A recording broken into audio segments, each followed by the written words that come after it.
क्या नाम है आपका? मेरा नाम है मजीद पठान जी। तो मजीद भाई, राजस्थान में हो रहे विधानसभा मध्य चुनाव के मद्देनज़र आप इस आमेर विधानसभा सीट को किस नज़रिए से देख रहे हैं?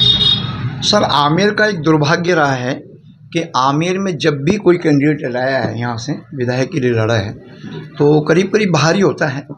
लेकिन मैं प्रशांत शर्मा जी के लिए कहूँगा कि प्रशांत शर्मा जी के फादर सहदेव शर्मा जी वो यहाँ पर विधायक रहे हैं। उन्होंने इस क्षेत्र को बहुत अच्छा काम किया है और प्रशांत जी के लिए भी कहूँगा कि 12-13 हज़ार वोटों से हारे थे वो पिछली बार। 12-13 हज़ार वोटों से हारने के बाद भी उन्होंने अपने क्षेत्र को छोड़ा नहीं।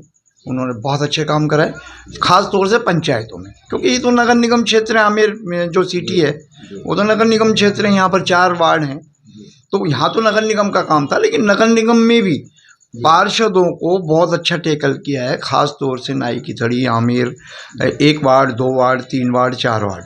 तो इन 3 वार्डों में तो मैं कह सकता हूँ कि बहुत अच्छा काम हुआ है और होने जा रहा है। अभी करीब 2 साल बाकी पड़े हैं पार्षदों के चुनाव में, तो करीब करीब काम सड़कें बन रही हैं। जो 40-40 साल पुरानी सड़कें थी वो भी इस गवर्नमेंट के उसमें बनी हैं। अब वो कोटा चाहे पार्षद का हो चाहे जो है वो विधायक का हो। और रही बात इस एरिए के जो एमपी हैं वो तो 5 साल तो मंत्री रहे केंद्र सरकार में, उसके बाद में उनका पता ही नहीं रहा कहीं। रही बात सतीश पूनिया जी की, सतीश जी विधायक साहब जो मौजूदा विधायक अभी हैं, अभी तक हैं। रही बात उनकी, उन्होंने जब विधायक नहीं थे तो 5 साल बड़े अच्छा काम किया यहाँ पर। विधायक बनने के बाद में वो बीजेपी के अध्यक्ष बन गए, प्रदेश अध्यक्ष, और प्रदेश अध्यक्ष बनने के बाद में तो आमेर को ऐसा लगा जैसे आमेर में कुछ है ही नहीं, उनका लेना देना ही नहीं है। वो अपने अध्यक्ष के पद पे जो है ना वो ज़्यादा वो हो गए, मगन हो गए।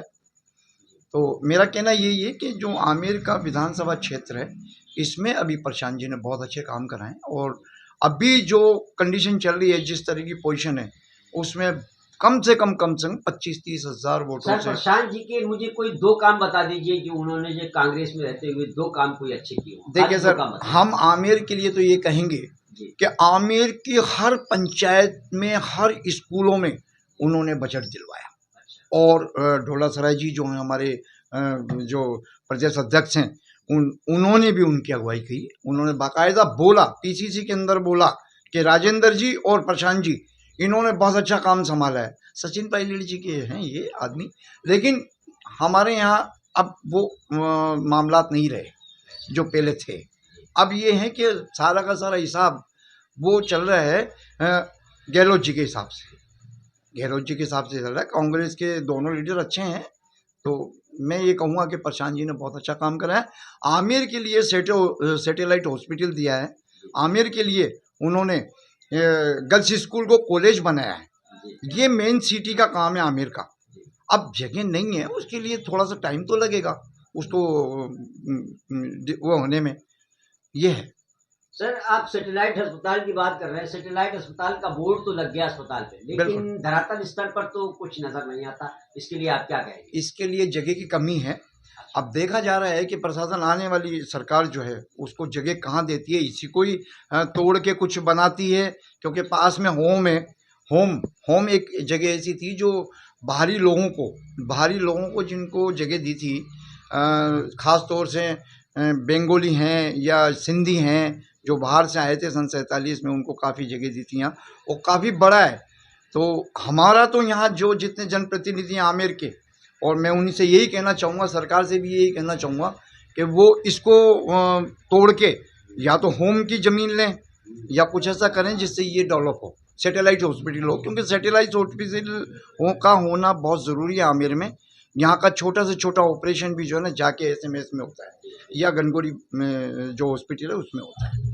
सर, ये विधानसभा क्षेत्र है, इसमें 4 वार्ड है जी, जिनके 4 वार्डों के 2 प्रत्याशी, 2 पार्षद तो बीजेपी के हैं जी, और 2 कांग्रेस के हैं। अभी यूपी न्यूज़ ने जब सर्वे किया तो कई जगह से आवाज़ उठी कांग्रेस मुर्दाबाद और कांग्रेस पार्षद मुर्दाबाद के। तो उन पर ये भी आरोप लगा है निवासियों ने, वार्ड निवासियों ने ये आरोप लगाया है कि सौतेला व्यवहार होता है। जैसे मैं आपको एग्जांपल दूं कि अगर यहाँ से हम टाटा रोड पर ही जाते हैं तो पास में एक रहमत कॉलोनी है, उसके अलावा और भी कॉलोनियां हैं जहां पर पार्षद ने कोई काम नहीं किया। उनका आरोप है कि पार्षद ने कभी इधर आकर भी नहीं झांका।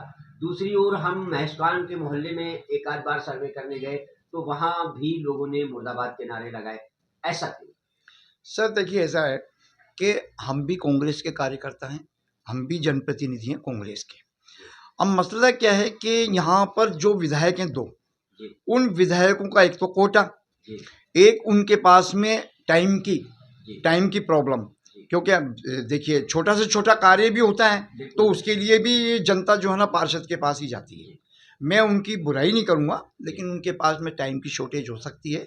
अभी उनके पास 2 साल पड़े हैं, 2 साल के अंदर हम कोशिश करेंगे कि आने वाली सरकार हमारी कांग्रेस की फिर आ जाए तो हम जो एरिया अभी जिनमें काम नहीं हो पाया है, हम पार्षद, दोनों पार्षदों से विनती करेंगे, उनसे गुजारिश करेंगे, आने वाले विधायक से भी गुजारिश करेंगे कि वो हमारी जो है ना ये सुने और इन जो जहाँ जिस एरिया में काम नहीं हो पाए, जिस एरिया में सड़कें नहीं बनी है, नालियाँ नहीं बनी है, लाइटों की प्रॉब्लम है, कुछ नगर निगम के भी अभी ऐसे हिसाब हो गए थे, मेयर के भी, तो उसमें भी थोड़ा ये लोग लग गए तो काम नहीं हो पाए। मैं मानता हूँ, बिल्कुल आप सही कह रहे हैं, काम नहीं हो पाए, जो होने थे वो नहीं हो पाए, लेकिन फिर भी मैं मानता हूँ 40%, अच्छा, अब 50% आप इसको किस नजरिए से देखते हैं कि पिछली बार प्रशांत जी 10-15 हजार वोटों से हार गए थे। इस बार आपको क्या लगता है कि आपका परिसीमन फिट बैठेगा?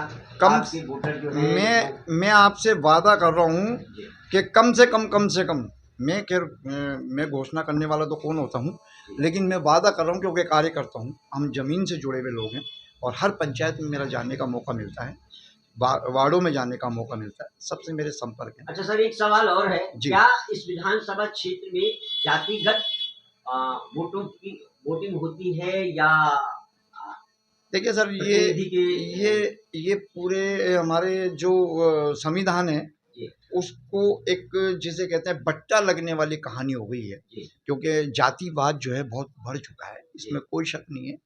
राहुल जी हमारे यहाँ एक लेके चल रहे हैं कि चलो ठीक है साहब, जातिवाद हो रहा है ना, तो जातिवाद को ही हम जनसंख्या के आधार में लेवें कि किस जाति में कितनी जनसंख्या ज़्यादा है, उसके हिसाब से ही उनको बजट दिया जाए, उनके हिसाब से जो है ना उनको पद दिए जाएं, उनके हिसाब से ही उनको विधायक और एमपीज और पार्षद चुने जाएं।